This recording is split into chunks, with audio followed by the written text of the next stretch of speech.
자, 우리 이기현 의원님 나오시기 전에 저희가 준비하는 동안 약간 좀 양력을 좀 소개를 드리자면, 오, 그것도 준비하셨어요? 아니, 뭐, 그냥, 오. 68년 생이시고, 부안 출신이십니다. 68년생이면 송 작가님보다 형님이신가요? 한 살 형인데, 이분이 12월생이고, 내가 네. 2월생이니까, 그럼 친구 먹을 그냥 거예요? 친구 먹어도 되는 사이죠. 근데 네. 그거 물어보겠습니다, 나중에. 네, 친구할 건지 물어보고.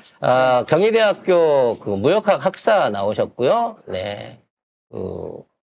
이제 천주교 믿으시고, 문화체육관광위의 현재 정보위원으로 계십니다. 근데 굉장히 오랫동안 당직 생활을 하셨다 그래요.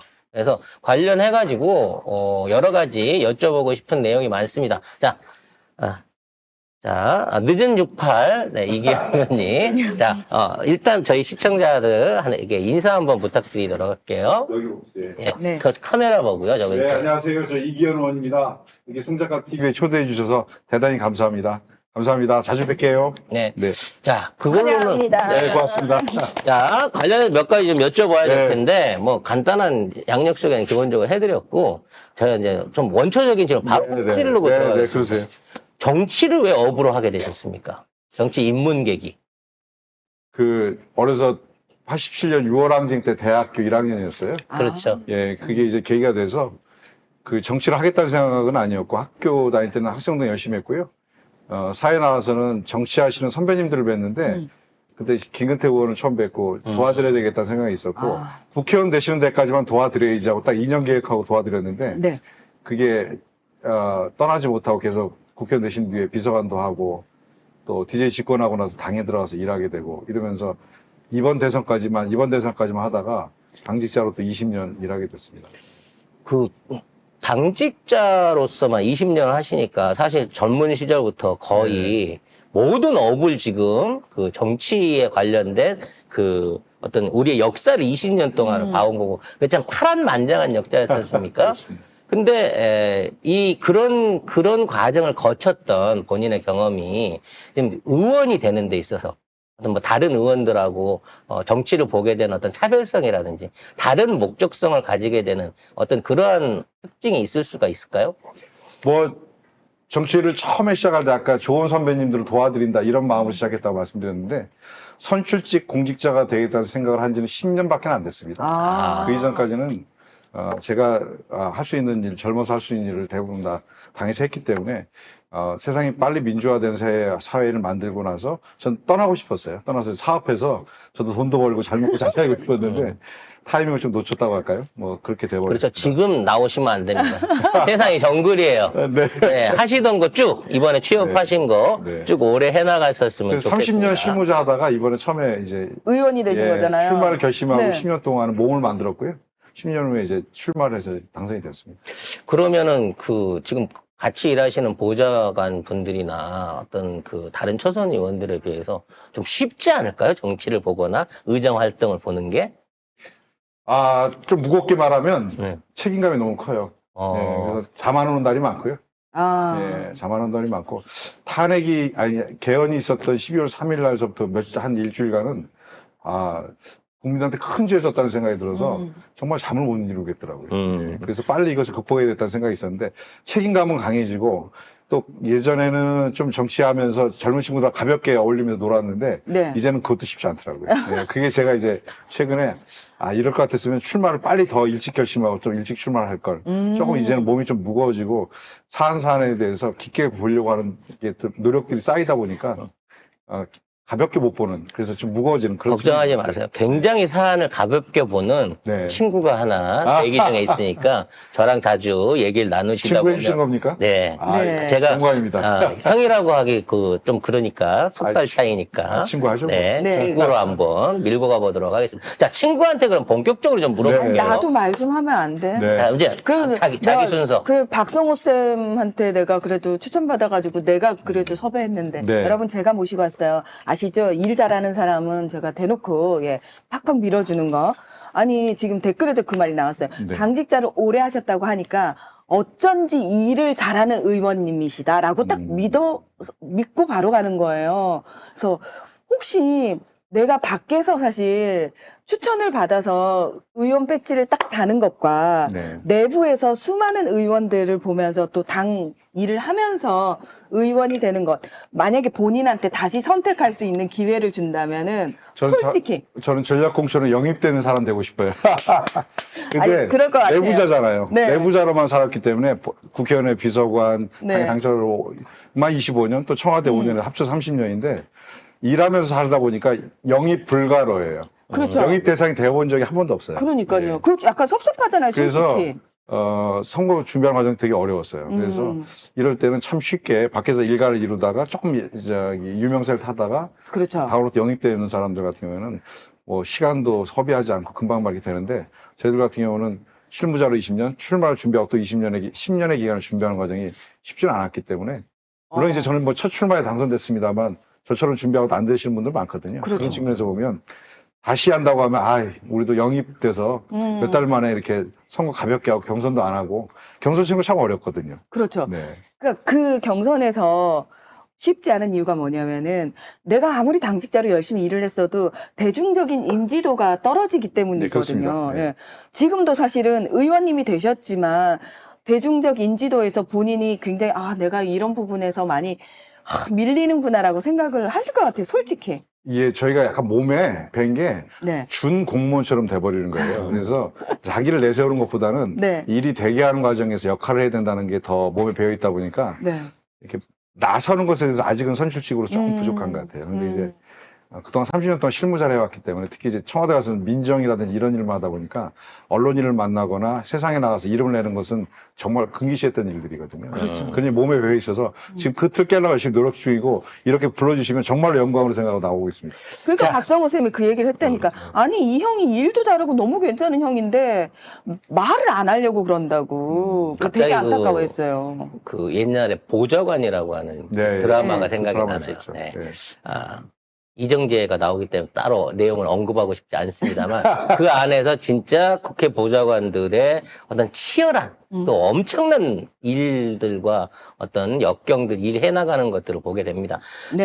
자, 이제 아네스님이 우리 동네 자랑스러운 국회의원님 멋지십니다고 슈퍼챗을 쏴주셨어요. 네. 동네 분들에게는 또 인지도가 있으시네요. 아유, 당연하죠. 고양시 일산입니다. 지역구가 일산입니다. 네, 저기 전진영 아나운서도 고맙습니다. 일산입니다. 네. 저도 일산에 아픈 추억이 많은 사람입니다. 네, 그 아픈 추억은 넣어두시고요. 자, 본격적으로 이제 저희들이 네. 묻고 싶은 질문을 좀 하겠습니다. 당내 소식이니까 좀 과감하게 말씀을 해주시면 좋겠어요. 네. 어디서도 못 듣는 얘기니까. 아직도 국민들이 제2계엄에 대해서 걱정을 하고 있는데 현재 당에서 평가하는 위험성, 재발의 가능성 또는 거기에 대한 대비 어떻게 돼 있을까요? 군이 이제 제2계엄을 한다면 군이 네, 대상이 될 텐데 군의 최고 통수권자는 대통령입니다. 군인들은 그것을 정말 뼈에 새기면서 사는 사람들이거든요. 그래서 오늘 영장이 청구가 됐는데 윤석열을 한시바삐 관저에서 끌어내서 사법기관에 수감하는 일이 가장 우선입니다. 이 일이 제2의 계엄을 막는데 제1번의 방법이라고 생각을 합니다. 이것이 이루어지면 지금 동의하고 있는 군내에 아주 혹시 모를 1, 2%의 아주 작은 정치 군인들이 이제 게임이 끝났구나. 더 이상 우리가 어떻게 이 상황을 역전시킬 수 없겠구나라고 포기할 겁니다.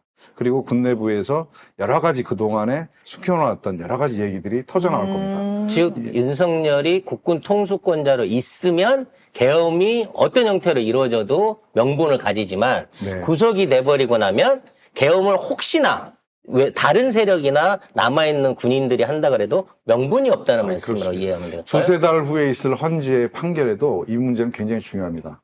윤석열이 밖에 있는 것과 구속되어 있는 것은 굉장히 다른데 이제 영장이 청구돼서 구속이 되고 나면 모든 여론도 그렇겠지만 저는 군법만 아니라 정보기관 그리고 대한민국을 이끌어가고 있는 100만 관료들 내부에서 이제 대통령이 더 이상 윤석열 대통령을 인정할 수 없구나라고 마음에 어떤 각인이 생길 거라고 생각합니다. 그렇고 나면 굉장히 많은 정보들이 쏟아져 나올 거다라고 생각하고 그것이 윤석열이 다시는 복귀할 수 없는 그런 명분이 될 것이고 헌법재판관들도 오판하는 일이 없을 것이고요. 그리고 이제 탄핵이 이루어지면 인용이 되고 나면 그리고 나서 다시 선거가 진행될 텐데 하여튼 오늘의 구속영장 청구는 지금 이 내란 사건의 중간 종집을 확실히 찍는 사건이다 이렇게 좀 받아들이고 있습니다.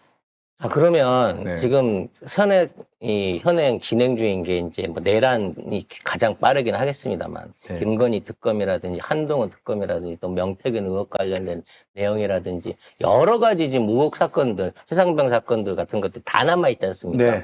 이거 어떤 순서대로 이걸 풀어나가야 이게 맞는 걸까요? 제가 어제 질문지를 받고 나서는 네. 뭐 고민을 할 것도 없이 말씀드렸는데 영장이 청구됐기 때문에 윤석열을 신속하게 구금시키는 것이 1번입니다.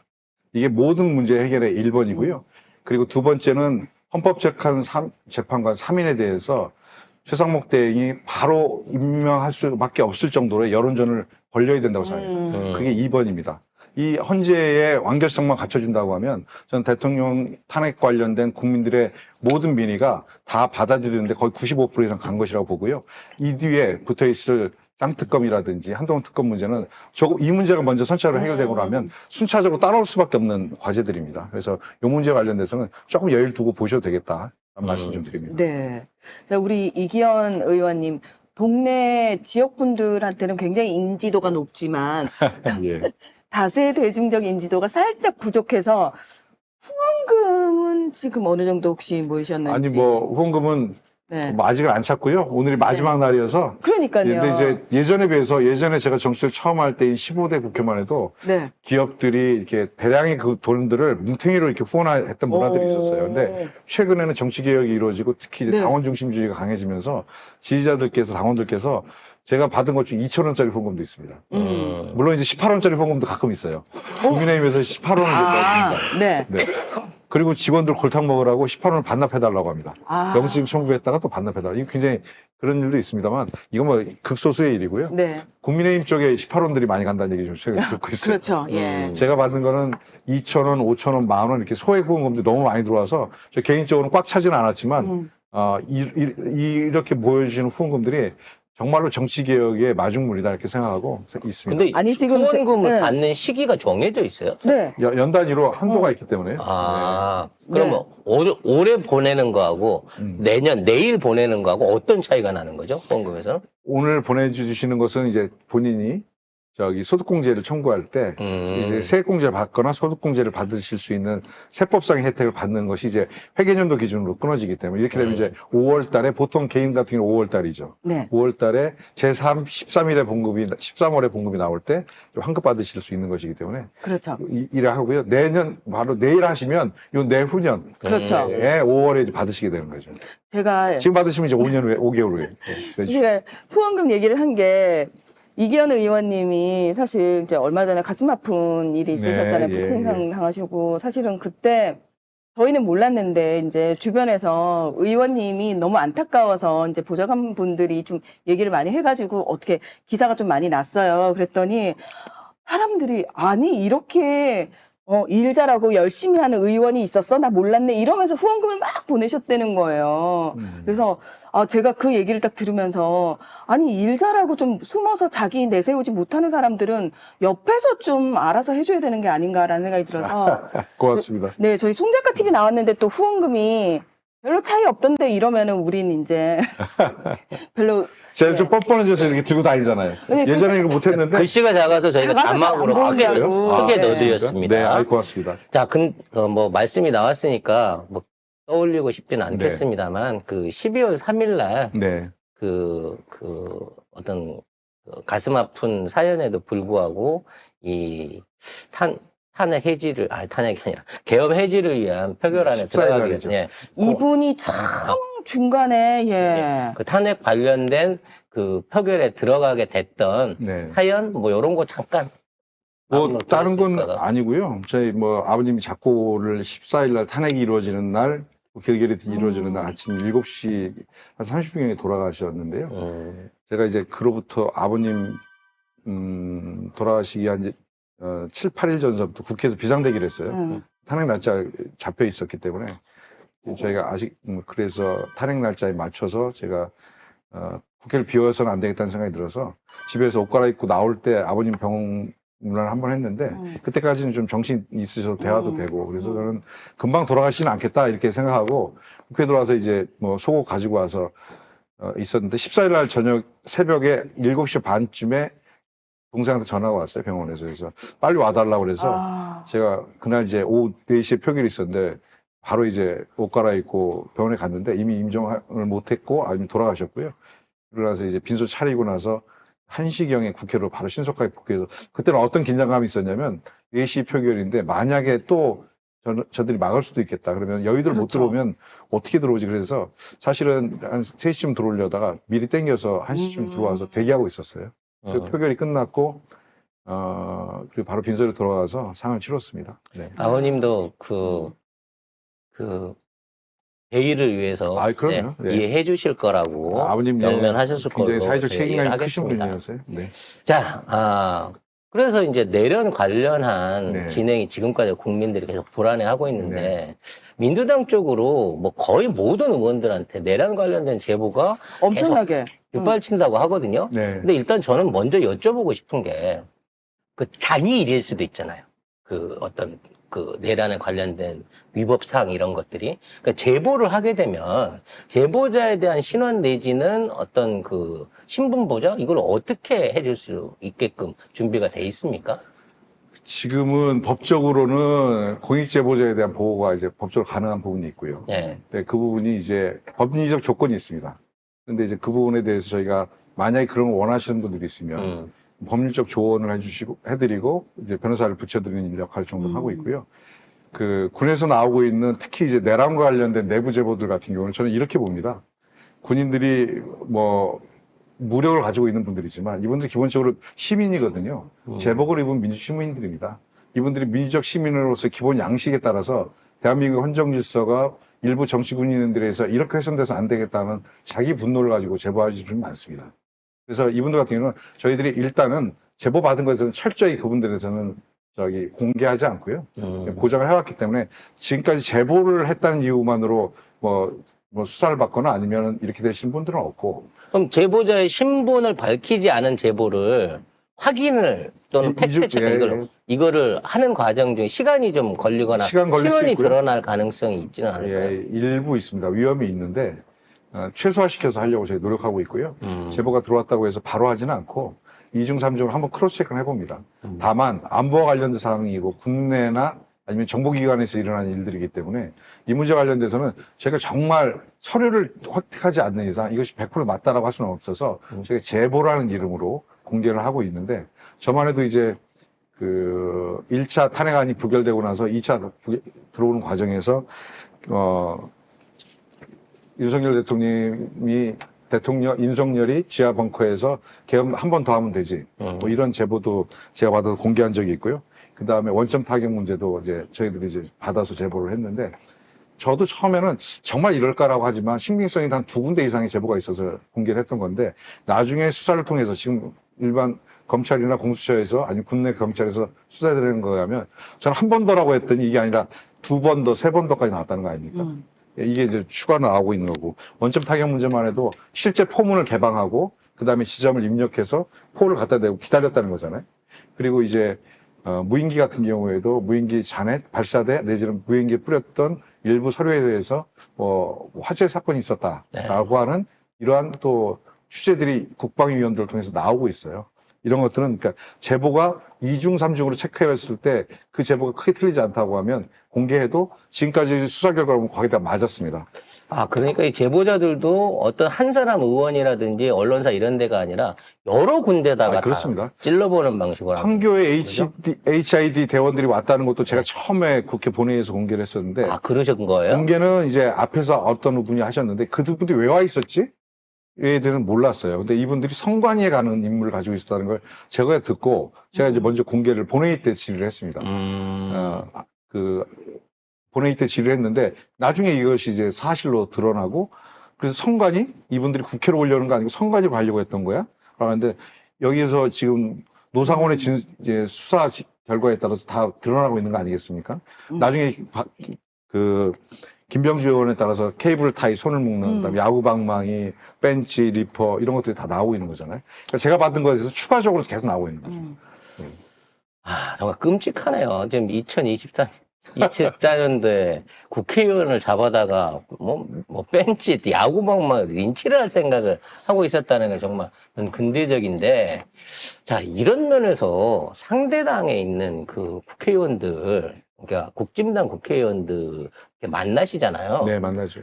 어떻게 대화가 되세요? 그 얼굴을 보게 되면 그런 사람들하고. 그 내부에도 여러 가지 기류가 있어요. 네. 예, 그래서 제가 이제 친한계 의원들하고 좀 친하게 지냈던 편인데. 오, 잘하셨네. 친한계 의원 좀 한번 소개 좀 해주세요. 네. 그런데 그분들 같은 경우는 제가 이름을 공개할 수는 없습니다만 네. 이 계엄이 떨어진 이후에 굉장히 놀라했어요. 본인들도. 예, 본인도 놀랬고 한동훈 체포적이 나오니까 그분들 내가 한동훈 대표하고 친한데 혹시 나를 잡아가는 거 아니야? 그렇지. 라고 하는 분노, 그다음에 놀라움 이런 것들이 있었고요. 저는 물론 내부가 당론이라는 것을 많이 억누르긴 했습니다만 탄핵안이 의결되고 한 과정에서 친한계뿐만 아니라 양식 있는 그리고 기권표들이 많이 나왔잖아요. 그렇죠. 사실 이게 좀 내부로 보면 추경호 전 원내대표에 대한 동정심 이런 것들이 많이 작용했다고 해요. 그래서 야, 이거 우리가 탄핵안 의결하고 나면 우리의 선배 추경호 원내대표가 물론 저희 입장에서 보면 저 거친 사람이고 저희하고 대척점에서 열심히 싸웠던 사람이지만 내부에서는 후배들에게는 좀 좋은 선배일 수는 있지 않겠어요. 근데 추경호가 조사받는데 라고 하니까 내부가 동요가 있었고 그것이 찬성표는 가지 못했지만 기권이나 아니면 무효표로 동그라미 빙빙빙 그리고 뭐 이랬던 표들이 많다고 하잖아요. 이렇게 좀 이탈이나 일어났던 것.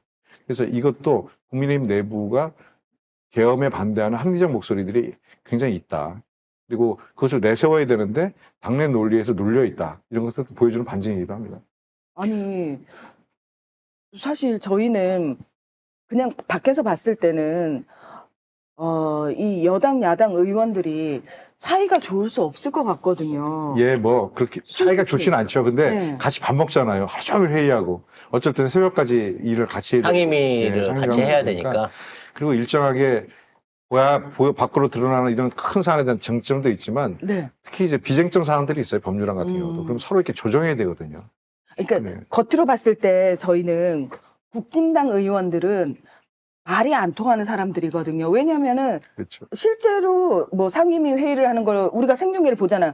아니 소리 지르고 말도 안 되는 억지를 쓰는 상황인데 저 사람들이 생중계가 되고 있다는 거, 국민들이 보고 있다는 걸 알면서도 그렇게 하는 거잖아요. 한 국회의원 임기가 지나면 100만 개 정도의 법안이 통과가 되거든요. 네. 예산안도 이제 4번에 걸쳐 통과되는데 그 과정에서 예결소위라든지 법안소위라든지 소소위 들어가면 어떻게든 방송에 나가지는 않죠. 비공개니까. 그 안에서는 타협이 이루어질 수밖에 없어요. 그렇지 않으면 법안 통과가 안 돼요. 그러면 그렇게 방송에 안 나갈 때는 그래도 약간 정상적인 모습을 보이시나요, 그분들이? 언론에 안 나간다 하면 진지하게 좀 토의하는 경우가 많아요. 아, 그래요? 와, 그런가? 야, 쇼를 했네. 아니요. 꼭 그렇게만 네. 볼 건 아닌데 상임위별로 자는데 국회에서 주로 중계되는 게 저희가 법사위, 방통위 뭐 이런 데도 주요 쟁점 요새는 국방위. 네. 그런데 그런 데 말고 경제상임위 같은 거 있잖아요. 정무위라든지 이건 숫자를 가지고 좀 기재위라든지 네. 아니면 뭐 큰 예산을 다루지만 국토위라든지 저희 같은 문체위 같은 경우는 정책을 다룰 수밖에 없는 부서들 같은 경우는 어떻게든 조정이 불가피한 측면이 있습니다. 근데 네. 문화체육관광이 계시니까 네. 제가 개인적으로 또 질문하고 싶은 게 있어요. 지금 대한체육회랑 축구협회랑 저 살아났죠. 난리들을 치고 있는데 어떻게 지금 그 국회 차원에서 좀 어떻게 좀 안 되나요, 쟤네들? 저희들이 청문회도 했고 현안 질의하면서 네. 대한체육회장, 네. 그다음에 축구협회장, 뭐 정말로 여야가 세게 공격을 했고 당신들이 이렇게 체육회를 무너뜨리면 안 된다. 4선, 3선 포기하고 이제 물러나야 될 때 됐다. 제가 정몽규 기자에게도 정말로 간절하게 당신 이제 그만해라. 물러나야 될 때가 됐다. 홍명보 감독위원님, 크리스만 감독의 선임 문제 전부 다 자기의 사적 이익관계가 이해관계가 결합된 문제여서 당신은 대한민국 축구를 무너뜨렸기 때문에 이제 떠나야 될 때가 됐다. 긍정적인 효과도 있었겠지만 이제는 그 효과 끝났고 이제는 떠나야 될 때다. 정치 집안이 축구협회를 손에서 놔야 된다라고 정말로 간절하게 얘기를 했었어요. 체육회도 마찬가지고요. 그랬는데 그래서 그분들이 내놓고 얘기는 못했지만 정말로 고민을 했었는데 이 탄핵 국면이 오면서 오히려 체육회하고 축구협회가 살아나 버렸어요. 아. 연임 관련돼서 스포츠 공정위원회에서 다들 연임 관련된 승인을 받고 지금 선거에 나가겠다고 하고 있는 판이에요. 1월에 곧 선거합니다. 아, 그럼 선거대에서 당선되면 네. 국회 차원에서 뭐 검찰 고발이라든지 뭐 여러 가지 어떤 방법을 써서 지금 할 수는 없나요? 문체부 감사는 다 진행이 됐고요. 네. 또 일부 형사고발돼서 할 텐데 이분들 같은 경우는 재벌의 회장이고 체육회장 이경영 회장 같은 경우도 체육계 대통령이란 분 아니겠어요? 이미 기득권자입니다. 그래서 이분들 같은 경우는 내가 설사 사법 처리를 받는 한이 있더라도 선거에서 떨어지면 안 된다. 선거에 나는 무조건 당선돼야 된다는 게 워낙 강해요. 놓칠 수 없는 기득권이죠. 이건 뭐 윤석열도 아니고 아니 권력을 한번 지금 놀라고는 안 하는군요. 아, 되게 비슷하다, 저쪽 DNA가. 자, 그러면 네. 이제 또 정책위에서 또 활동을 하고 계신가 그런데 아무튼 뭐 경제도 위기고 민생도 위기고 외교는 완전히 단절해 네. 안보는 더더욱 엉망진창입니다. 지금 대한민국이 사실 무정부 상태 아니냐라고 하는 이 비난을 받고 있는 상황인 건데 여러 가지 얘기 나오고도 있어요. 거국내각 얘기도 나오고 뭐 조기 대선 얘기도 나오고 있는데 자, 이 상황을 극복하고 대한민국 헌정을 바로 세우기 위한 어떤 민주당의 장기적 플랜 어떻게 지금 준비가 돼 있습니까?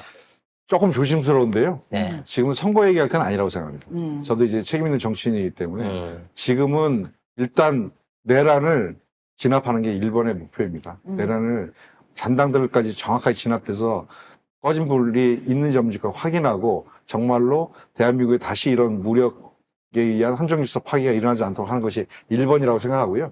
이 문제를 빠르면 2달, 조금 늦어도 3달 안에 마무리 짓겠습니다.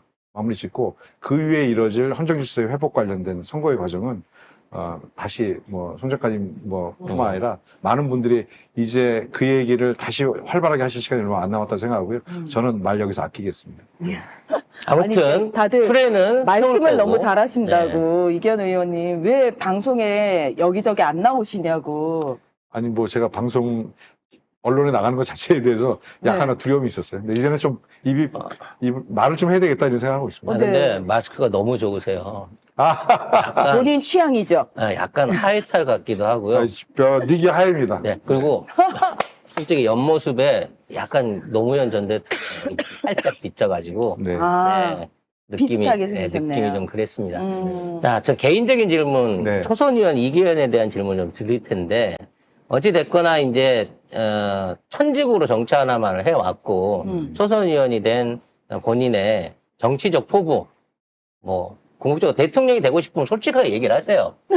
국회의장이 되고 싶으면 솔직하게 얘기를 하시고 본인의 정치적 포부와 그와 관련돼서 유권자에 드리고 싶은 말씀 한번 해보세요. 제가 살고 있는 것이 경기도 고양시 일산입니다. 네. 일산이 적경 지역은 아니지만 적경지역법에 의해서 저촉을 받는 지역입니다. 살고 있는 고양시 전체의 37%의 땅이 군사보호 지역입니다. 그래서 경기 북부에 거주하시는 모든 도시들이 파주 같은 경우는 70%가 넘거든요. 군사보호구역에. 저는 제가 오래 살아서 이 지역에 출마해서 당선도 됐습니다만 더 이상 한반도에서 평화가 깨지는 일이 없는 그러한 정치인이 되고 있습니다. 평화를 지키는 정치인이 되고 싶다는 생각하고요. 특히 남북 관계가 저희가 70년이 넘는 분단 사회에서 정말로 저희 코리아 디스카운트의 1번은 좀 분단 문제라고 생각하고요. 그렇죠. 이 분단 문제 해결하는 과정에서 의미 있는 역할 하는 정치인이 되고 싶고 그것을 통해서 대한민국이 정말로 대륙으로 진출하는 국가를 만들었으면 좋겠다는 생각합니다. 저희 돌아가신 아버지가 고향이 할아버지는 전라도 분이신데 아버님은 태어난 곳이 중국 심양이에요. 저희 아버지의 누나인 고모는 일본 동경에 태어나셨어요. 그래서 저희가 일제 때만 해도 장벽이 없었기 때문에 저희 민족이 대륙으로 진출하고 섬나라에 가서 사업하고 이렇게 사셨던 분들이거든요. 근데 저희가 분단을 위해서 섬 아닌 섬으로 고립되어 있지 않습니까? 그렇죠. 저는 저희 젊은이들이 갖고 있는 높은 지적 수준, 그런 문화적 소양, 그리고 감수성. 이것이 지금 K컬처라고 하는 세계적 문화의 트렌드를 만들고 있는데 저는 이것을 더 키워야 된다고 생각합니다. 그리고 저희는 충분히 그런 가능성이 있는 민족이라고 생각하고요. 그 과정에서 정말로 한반도 평화가 그것을 뒷받침하고 대한민국의 저력을 세계에 뻗쳐서 문화강국을 만드는 게 제 소원입니다. 아니, 이렇게 진짜 우문현답이었어. 아니 근데 어떻게 프렌이 나랑 똑같지? 아, 제가 심양이 반갑습니다. 제2의 고향이고 아, 그러세요? 중국 전문가이기도 하면서 그렇죠. 중국을 통한 대륙 진출과 네. 세계 경제 정복이 또 제 목표 중에 하나였는데 네. 사업은 같이 하시면 안 돼요. 물론 정치인이라고 사업을 같이 하진 않지만 그러니까요. 그 방향성을 토론할 수 있는 네. 그런 친구가 생겨서 너무 좋으네요. 또 제가 재해동포 문제에 관련돼서 되게 관심이 많아서 청와대 있을 때 재해동포 담당한 데서 지금 민주당의 재해동포 위원장입니다. 그래서 세계 재해동포들이 좀 700만 명 정도 되는데 제가 이미 한 15년 정도 사업을 해와서 세계 각국에 흩어져 계신 저희 재해동포들과의 연대 네트워크 그분들을 통해서 세계의 한민족의 우수성과 그리고 K컬처를 전파하는 문제에 대해서 제가 역할이 있다고 생각합니다. 그 일도 하려고 하고 있습니다. 사실은 재외동포가 우리가 최근 들어서 선거에서 그들의 역할이 얼마나 중요한지를 그죠? 정말 뼈저리게 깨달았잖아요. 의원님은 꼭 민주당에 꼭 계셔야 될 것 같아요. 저희가 너무 필요한 분이에요, 이분은. 일단 예. 이게 약간 랜덤 박스 같은 느낌이에요. 왜냐면 서로 잘 모르는 상황에서 초선 의원을 모셨을 때 어떠한 얘기를 들을 수 있을까라고 모셨을 때 지금 뭐 방송에도 많이 나오신 경험이 없다고 하는데 방송 적응을 이렇게 갑자기 그냥 너무 잘하시는데? 즉흥적으로 지금 하고 있는 이런 것들에 이렇게 유연하게 하시는 거 보면 우리가 오늘 큰 인재를 얻었다. 지금 댓글 제가 조금만 읽어드릴게요. 민주당에는 왜 이렇게 멋진 정치인이 많죠? 라고 얘기하시고. 우리가 뽑았잖아요. 추천해서. 그러니까 속 시원히 논리 정연하게 말씀 잘 하시네요. 와우, 오늘 숨어있는 보석을 발견했네요. 이분은 반드시 정치계 이름을 떨치겠어요. 우리가 떨치게 해줍시다. 송작가 TV가 비록 조그만한 방송이긴 합니다만 최선을 다해서 앞으로 우리 이기현 의원님한테 빨대를 꽂고 언제든지 우리가요? 불러주시면 제가 달려오겠습니다. 빨대를 꽂고 우리의 반고정으로서 자주 저희 방송을 통해서 뵐 수 있도록 오늘 섭외를 완료짓도록 하겠습니다. 저도 고맙습니다. 사실 난 성호쌤이랑 친해서 비슷한 형이겠거니 생각했는데 성호쌤 미안해요. 이기현 의원님이 말씀을 훨씬 잘해요. 어떡하지? 자, 마지막으로 고맙습니다. 방송 같이 해주신 유권자분들과 지역 유권자 국민 여러분에게 마지막 새해 맞이하는 세모 인사 해주시고 마무리하겠습니다. 저도 30년 준비했지만 첫 출마하는 24년이 좀 어려웠거든요. 경선도 2번 치러서 경선 치르고 이제 본선 후보가 되고 당선되는 과정도 있었습니다만 당선의 순간 잠깐의 영광이었고 2024년은 개인적으로 정말 고통스러웠습니다. 국민들이 고통스러우셨으라고 저는 생각합니다. 저는 이 고통 저희가 빨리 연초에 마무리 짓고요. 대한민국 새롭게 출발하는 제도개혁 그리고 사회대개혁의 과제를 꼭 완수해야 되겠다라는 생각을 많이 가지고 있습니다. 국민 여러분 같이 해주시면 저희 민주당이 또 저 같은 또 지역에서 커왔던 정치인들이 열심히 해내겠습니다. 오늘 응원해줘서 대단히 고맙고요. 그리고 이게 후원금 들고 나온 거 좀 창피합니다만 국회의원도 하나의 기업이어서 작은 자영업자 기업입니다. 또 자금도 있어야 역할을 하는데 또 수월하게 일할 수 있으니까 많이 응원해 주십시오. 그리고 오늘 불러주셔서 너무 감사하고요. 고정은 아니겠지만 언제든지 불러주시면 제가 기쁜 마음으로 달려오겠습니다. 의원님 감사합니다. 나중에 좀 유명해져가지고 제가 송작가 TV는 갈 시간이 없네요. 뭐 이러시면 그럴 일 없습니다. 그러니까요. 아무튼 오늘은 좋은 친구, 좋은 정치인 그리고 유능한 패널을 하나 얻었다라는 차원에서 연말에 아주 큰 선물을 받은 것 같은 그런 초대석이었습니다. 자, 인사드리고 보내드리도록 하겠습니다. 네, 고맙습니다. 고맙습니다. 이기현 의원님 저희가 항상 응원하도록 하겠습니다. 지금 고맙습니다. 많은 분들이 막 소액 후원 릴레이 가자고 올려주시고 고맙습니다. 네. 자, 저희도 이걸로써 2024년 12월 31일 정말 끔찍한 2024년의 방송을 마무리를 지었습니다.